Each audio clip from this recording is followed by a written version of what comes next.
አንድ ቀን ጴጥሮስና ዮሐንስ በጸሎት ጊዜ ይኸውም ከቀኑ በ9 ሰዓት ወደ ቤተ መቅደስ ይወጡ ነበር።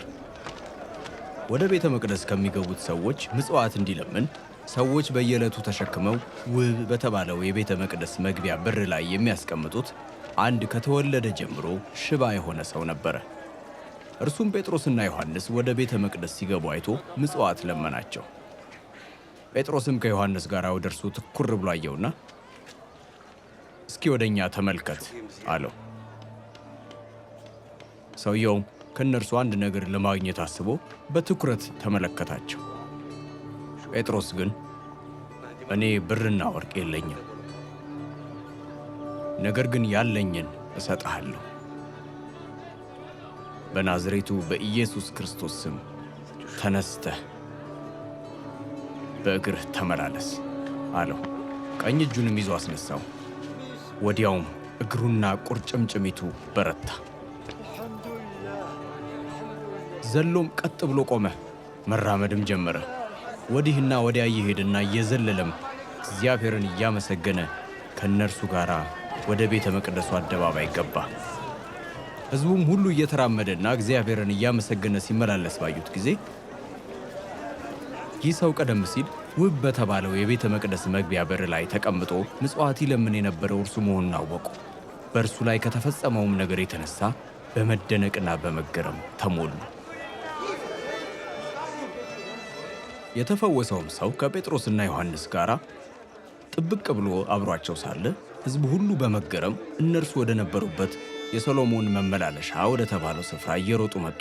ጴጥሮስም ይህን ባየ ጊዜ እንዲህ አላቸው፣ የእስራኤል ሕዝብ ሆይ በዚህ ለምን ትደነቃላችሁ? ደግሞም በእኛ ኃይል ወይም በእኛ ጽድቅ ይህ ሰው ድኖ እንዲመላለስ እንዳደረግነው በመቁጠር ለምን ወደ እኛ አትኩራችሁ ትመለከታላችሁ?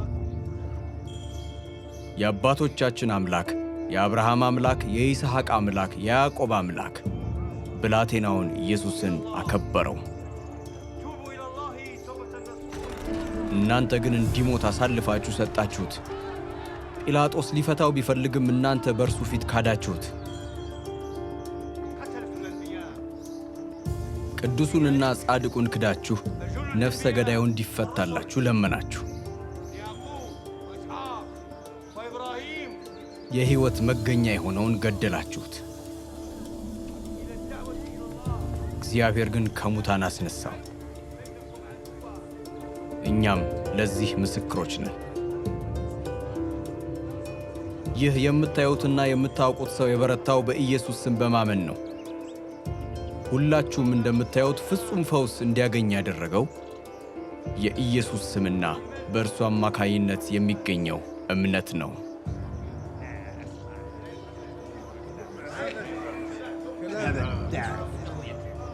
አሁንም ወንድሞች ሆይ እናንተ ይህን ያደረጋችሁት እንደ አለቆቻችሁ ሁሉ ባለማወቅ እንደሆነ አውቃለሁ።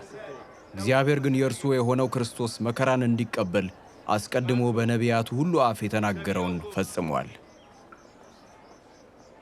እንግዲህ ኃጢአታችሁ እንዲደመሰስ ንስሐ ግቡ፣ ከመንገዳችሁም ተመለሱ፣ ከጌታም ዘንድ የመታደስ ዘመን ይመጣላችኋል። ደግሞም አስቀድሞ ለእናንተ የተመደበውን ክርስቶስን እርሱም ኢየሱስን ይልክላችኋል።